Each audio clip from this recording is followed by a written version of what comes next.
একই দিনে জাতীয় নির্বাচন এবং গণভোটের অভিজ্ঞতা নিতে মক ভোটিংয়ের আয়োজন করেছে নির্বাচন কমিশন।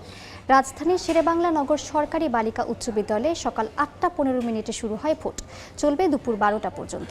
সকাল থেকেই ভোট দিতে আসছেন ভোটাররা। একই সঙ্গে দুটি ব্যালটে ভোট দিয়ে ভোটাররা জানান, জাতীয় নির্বাচনের ব্যালটে তেমন কোনো সমস্যা না হলেও গণভোটের ব্যালট পড়ার মতো সময় পাওয়া যায়নি। ব্যালটের লেখা পড়ার মতো সময় পেলেও বেশিরভাগ ভোটারের অনীহা দেখা গেছে। কেউ বা গণভোট সম্পর্কে না জেনেও হ্যাঁ না ভোটে সিল মেরেছেন বলে জানান। ভোট কেন্দ্র পরিদর্শনে এসে ইসির সিনিয়র সচিব জানান, মক ভোটিংয়ের ফলাফলের উপর ভিত্তি করে কোথাও সমন্বয়ের প্রয়োজন কিনা এবং ভোট কক্ষ ও জনবল বাড়বে কিনা এসব বিষয়ে সিদ্ধান্ত নেওয়া হবে। ইসির মক ভোটিংয়ে নারী পুরুষ মিলে 500 জন ভোটার ভোট দেওয়ার কথা রয়েছে। পরিবেশে কোনো রকম হ্যাম্পার হচ্ছে কিনা?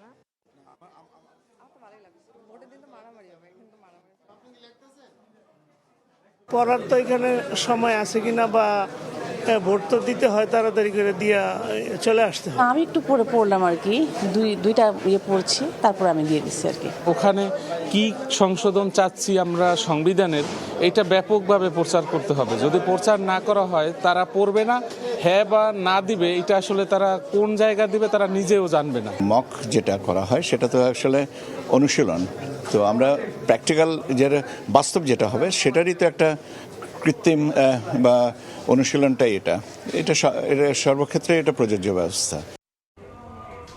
এই মুহূর্তে রাজধানীর আগারগাঁও শেরেবাংলা নগর বালিকা উচ্চ বিদ্যালয়ে আছেন সহকর্মী কাউসারা চৌধুরী কপু। সরাসরি যাচ্ছি তার কাছে। সকাল 8টার কিছু সময় পরে শুরু হয়েছে ভোট গ্রহণ প্রক্রিয়া এবং আমরা দেখেছি যে ভোটাররা ধীরে ধীরে আসছে এবং ভোট দিচ্ছে। যতটুকু জানতে পেরেছি যে প্রথম 1 ঘন্টায় ভোট পড়েছে 106টি, অর্থাৎ যদি হিসেব করা যায় সেক্ষেত্রে যে 1 ঘন্টা 106টি ভোট পড়েছে এবং কমিশন বলছে যে প্রথম 1 ঘন্টায় তাদের কিছুটা হলেও বিশৃঙ্খলা দেখা গেছে, যে ভোটেরই একটি অনুরূপ, যেহেতু মক ভোটিং, সেদিন ভোটের দিন আসলে কেমন হতে পারে এই জিনিসটি দেখার কারণেই কিন্তু মূলত নির্বাচন কমিশন এই আয়োজন করেছে। এবং তারা এই মুহূর্তে আমরা যতটুকু দেখেছি যে তারা সময় কাউন্টিং করছে, যেহেতু একই দিনে জাতীয় নির্বাচন এবং গণভোটের আয়োজন করা হয়েছে। তো দুটি ব্যালটে 2 ধরনের ভোট দিতে একজন ভোটারের জন্য কত সময় লাগছে সেই সময়টিকে তারা পর্যবেক্ষণ করছে এবং এই সময় নির্ধারণের পরেই আসলে তারা সিদ্ধান্ত নেবে যে জাতীয় নির্বাচনের জন্য যে প্রস্তুতি রয়েছে সেই প্রস্তুতিতেই একই সাথে গণভোট দেওয়া সম্ভব কিনা। আমরা ভোটারদের সাথে কথা বলেছি যারা ভোট দিয়েছে, তারা অনেকেই বলছে যে যেহেতু গণভোটের ব্যালটে চারটি কন্ডিশন দেয়া আছে এবং কন্ডিশনের পরে হানা ভোট দেয়া আছে, সেক্ষেত্রে তারা বলছে যে আসলে ব্যালট পেপারে পড়ে তারপরে ভোট দেয়া, এটাকে তারা কিছুটা অস্বস্তি মনে করছে।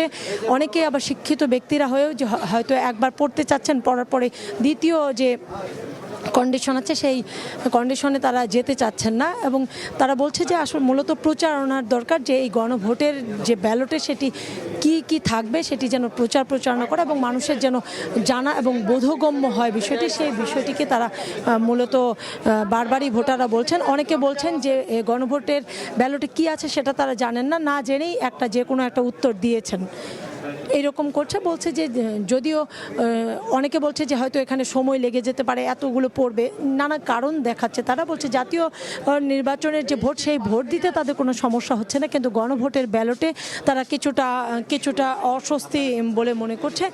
যেহেতু 12টা পর্যন্ত এই ভোট গ্রহণ প্রক্রিয়া চলবে, সেক্ষেত্রে আরও 2 ঘন্টা হবে, আরও 2 ঘন্টা এই ভোট চলবে।